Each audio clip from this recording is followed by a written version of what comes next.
morning class. Today we are going to study about classification of chordata. You can see here phylum Chordata. It has two groups, एक Craniata और Protochordata. ये lower chordates होते हैं. The second group is Craniata or Euchordata. They have subphylums also. Acraniata has two subphylums, Urochordata and Cephalochordata, while Craniata has only one subphylum, that is Vertebrata. It has two divisions, Agnatha and Gnathostomata. The members of Agnatha are jawless, मतलब jaws present नहीं होती है, जबड़े नहीं होते हैं इनके अंदर, ठीक है. And Gnathostomata के जो मेंबर्स होते हैं इनके अंदर जास प्रेजेंट होती है, ठीक है, यानी यहाँ पे जबड़े मौजूद होते हैं. इसके बाद जो एक्नेथा है, it has two classes, Ostracodermi and Cyclostomata. There are no super classes, okay. And Gnathostomata has two super classes, Pisces and Tetrapoda. There classes are the classes of Pisces, Placodermi, chondrochthyes and osteochthyes, and the classes of tetrapoda are amphibia, reptilia, aves and mammalia. So there are total 9 classes. Okay, we are going to study about these one by one. ये जो phylum Chordata है इसको दो groups में divide किया गया है on the basis of cranium, vertebral column and paired appendages, जो कि है एक्रेनिएटा और प्रोटोकोर्डेटा एंड क्रेनिएटा और यूकोर्डेटा. अब हम इनके बारे में पढ़ने वाले हैं डिटेल से. First we are going to study about group Acraniata और प्रोटोकोर्डेटा. इसके अंदर ये एक्सक्लूसिवली मराइन है विदाउट एनी एक्सेप्शन, मतलब ऑलमोस्ट सभी के सभी क्या हैं, मरीन है, ठीक है. फेरेंजियल गिल क्लेफ्ट्स इसमें पाए जाते हैं थ्रू आउट देयर लाइफ. इसके लिए रेस्पिरेशन के लिए नोटोकॉर्ड इनमें प्रेजेंट होता है लार्वल स्टेजेस पे. हो सकता है ये परसिस्ट करे थ्रू आउट द लाइफ, लेकिन जो स्कल है, ब्रेन है, वर्टिब्रल कोलम है, वो उनके अंदर एब्सेंट होता है. नोटोकॉर्ड रिप्लेस नहीं होता यहाँ वर्टिब्रल कोलम से, क्योंकि ये कोर्डेट है, वर्टिब्रेट नहीं है. प्रोटोकोर्डेटा डिवाइड होता है दो सब फाइलम के अंदर, सब फाइलम यूरोकोर्डेटा एंड सेफेलोकोर्डेटा, राइट. तो हम इनके बारे में पढ़ते हैं पहले. सब फाइलम यूरोकोर्डेटा और टूनिकेटा. जो यूरोकोर्डेटा का सब फाइलम है इसको टूनिकेटा भी कहा जाता है. इसके सभी मेंबर्स जो होंगे वो एक्सक्लूसिवली मरीन होते हैं, फ्री स्विमिंग होते हैं, रॉक्स के साथ अटैच होते हैं. अडल्ट्स नॉर्मली फिक्स होते हैं, लेकिन जो लार्वा है वो फ्री स्विमिंग होते हैं. You can see its diagram here, Ascidia and Herdmania, right. इसमें जो अडल्ट मेंबर्स हैं उनके ये सेलुलोज से बने होते हैं जिसको टूनिसिन कहा जाता है. और ये जो एनिमल्स हैं इनको टूनिकेट्स बोलते हैं. किसकी वजह से? टूनिसिन एक सब्सटेंस है जो कि सेलुलोज से बना होता है, उसके जैसे सब्सटेंस से.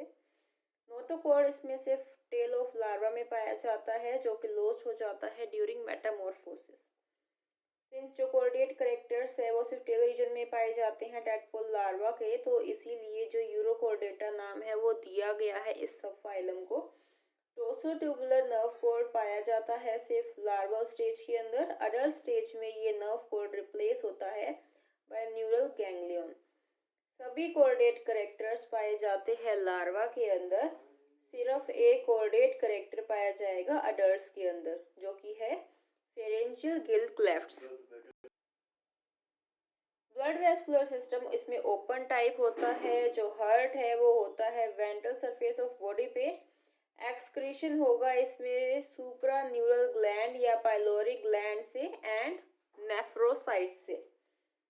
मोस्ट ऑफ द एनिमल्स इसके अंदर बाइसेक्सुअल होते हैं. फर्टिलाइजेशन इसमें एक्सटर्नल होता है. मोस्टली इसमें क्रॉस फर्टिलाइजेशन देखने को मिलता है. फ्री स्विमिंग लार्वल स्टेज पाई जाती है इस ग्रुप में, जैसे कि टैडपोल होता है फ्रॉग के अंदर, और इसको टैडपोल लार्वा भी कहा जाता है। सभी मेंबर्स जो होते हैं इस सब फाइलम के, उनमें रिट्रोग्रेसिव मेटामॉर्फोसिस होता है। मेटामॉर्फोसिस के दौरान well developed free swimming larva change होता है लेस डेवलप्ड अडल्ट के अंदर, इसलिए इसको बोल रहे हैं रिट्रोग्रेसिव मेटामॉर्फोसिस। एंडोस्टाइल ऑब्जॉर्ब करता है आयोडीन को वाटर से, और ये होमोलोगस है थायराइड ग्लैंड के, जो कि मैमल्स में पाया जाता है। इसके एग्जाम्पल्स एसिडिया, डोलियोलम, साल्पा, हर्डमैनिया एंड एसिडिया का मैंने आपको डायग्राम शो कर दिया है। ऑलराइट, नाउ नेक्स्ट सब फाइलम इज सिफेलोकोर्डेटा। अब ये जो सब फाइलम सिफेलोकोर्डेटा है, हम इसके बारे में जानते हैं। They all are found in shallow sea water, ठीक है। Both larva and adult free swimming forms में पाए जाते हैं। एनिमल्स बरो बनाते हैं सैंड के अंदर, और ये नॉकटर्नल होते हैं। नॉकटर्नल का मतलब है that these animals are active during night. Body इसमें लिटरली कंप्रेस्ड होती है, जैसे कि फिशेस के अंदर होगी, और वो सेगमेंटेड होती है। You can see here its diagram, this is ब्रांचियोस्टोमा।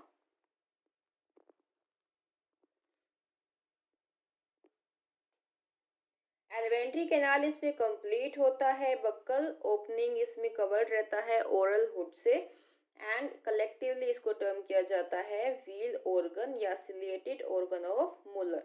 ये जो ऑर्गन होता है ये हेल्प करता है इंजेशन ऑफ फूड में by producing circular currents in water, यानी ये क्या है, सिलियरी फीडर है, ठीक है। नोटोकॉर्डन जो नर्व कॉर्ड होता है वो एक्सटेंडेड रहेगा from the anterior to the tail region. Notochord इनमें throughout the life persist करता है। ब्लड वेस्कुलर सिस्टम इसमें क्लोज टाइप होता है। रेस्पिरेटरी पिगमेंट एब्सेंट होता है। एक्सक्रीशन के लिए इनके अंदर प्रोटोनेफ्रीडिया प्रेजेंट होते हैं फ्लेम सेल्स की फॉर्म में या सोलिनोसाइट्स की फॉर्म में। हेड चेक्स नेफ्रीडियम एक ही प्रेजेंट होगा यहाँ पे, और वो एक्सक्रीशन में हेल्प करता है। ये यूनिसेक्सुअल एनिमल्स होते हैं। जो फंडामेंटल कोऑर्डिनेट करेक्टर्स हैं वो इनमें थ्रू आउट द लाइफ रहते हैं। लास्ट वीडियो में मैंने आपको फंडामेंटल कोऑर्डिनेट करेक्टर्स के बारे में बताया था, वो इसके अंदर through out the life present रहते हैं।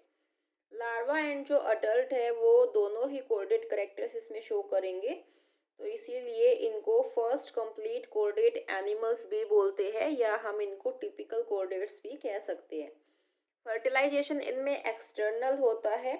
डेवलपमेंट इसमें इनडायरेक्ट रहता है, क्योंकि इसमें लार्वल स्टेज पाई जाती है। जिसमें लार्वल स्टेज नहीं पाई जाती उसको हम कहते हैं डायरेक्ट डेवलपमेंट, ठीक है। बट यहाँ पे डेवलपमेंट कैसी है, इनडायरेक्ट, दैट मीन्स यहाँ लार्वल स्टेज पाई जाती है। इसके एग्जाम्पल्स हैं ब्रांचियोस्टोमा और एम्फियोक्सिस लेंसले। हमने यहाँ ब्रांचियोस्टोमा का डायग्राम देख लिया है, right. That's enough for today. Thank you.